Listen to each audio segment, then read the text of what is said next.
नमस्कार, मी सुरेखा तुमच्या सर्वांचं माझ्या चॅनलवरती स्वागत करते। आज आपण उपवासाची रेसिपी बघूया। साबुदाण्याचं थालीपीठ करतोय आपण।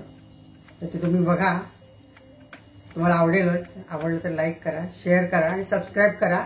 बेल आयकॉनची घंटी पण वाजवा आणि ह्याची रेसिपी डिटेलमध्ये तुम्हाला कुकपॅडमध्ये मिळेल। हा अर्धा कप साबुदाणा आहे, तर तो आपण धुवून घेतोय। धुण्याचं पाणी काढून घेतोय, अजून एकदा धुतोय।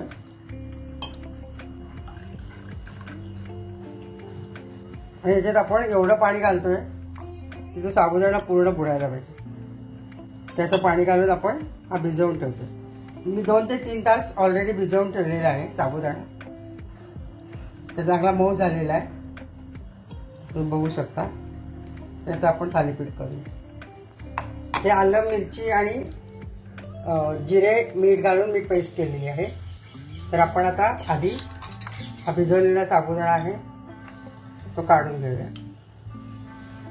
तर एक मध्यम आकाराचा बटाटा आहे, तो आपण किसून घालतोय।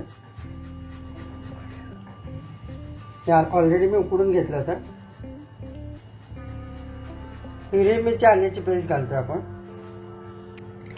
दाण्याचा कूट आहे, साधारण आपण 2-3 चमचे घालतोय। राजगिऱ्याचं पीठ आहे, त्याच्याऐवजी तुम्ही भगरचं पीठ घेऊ शकता, शिंगाड्याचं पीठ घेऊ शकता। ते पण आपण 2 चमचे बाइंडिंगला घालतोय। अगदी 1 चिमट साखर घालतोय आपण। कोथिंबीर तुम्हाला चालत नसेल तर तुम्ही घालू नका, ती ऑप्शनल आहे। आणि थोडंसं मीठ घालतोय, कारण आपण त्या ठेच्यामध्ये पण मीठ घातलं होतं। सगळं आपण मिक्स करूया।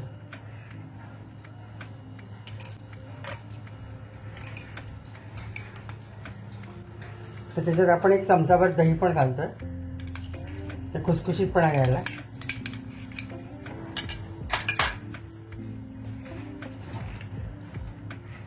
असा गोळा आपण मळून घेतलेला आहे। थोडंसं आपण तूप लावून ठेवून देऊया। 5 मिनिटच ठेवायचं, कारण साबुदाणा भिजलेला आहे आणि आपलं बटाटा पण उकडलेला आहे। आपण याच्यावर आता थालीपीठ लावूया। मध्यम गॅसवरती मी तवा गरम करायला ठेवलेला आहे। तर याच्यात आपण छोटे छोटे थालीपीठ लावूया। आता एवढा गोळा घेतलेला आपण प्लास्टिकला थोडंसं, तुम्ही बटर पेपर पण घेऊ शकता ह्याच्याऐवजी। आपण पाण्याचा हात लावून थालीपीठ लावून घेऊ।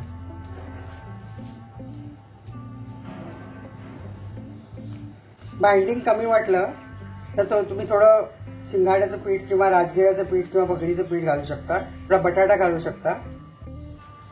तर हे थालीपीठ आपण लावलेलं आहे, तर याला एक आपण मध्यभागी शिजायला बरं पडतं, मध्ये भूक पडतं। तव्यावरती टाकतोय आपण। तव्यावरती थोडंसं चमचावर तूप घालतोय कढीला आणि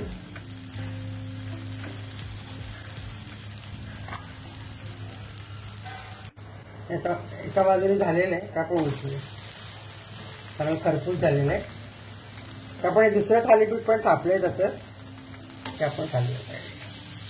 त्याच्यावर पण थोडंसं तूप सोडूया आपण। गॅस मध्यमच आहे।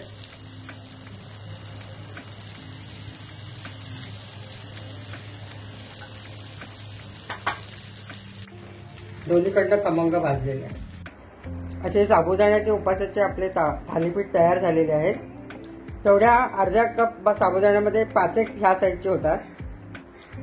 मी हे दही, काळं मीठ आणि जिरेपूड घालून ठेवलेलं आहे त्याच्याबरोबर खायला। आणि हे लिंबाचं गोड लोणचं आहे, जे उपासाला चालतं। ते एकदम खमंग होतात आणि चविष्ट होतात। तुम्ही करून बघा, तुम्हाला नक्की आवडेल। आवडलं तर लाईक करा, शेअर करा आणि सबस्क्राईब करा।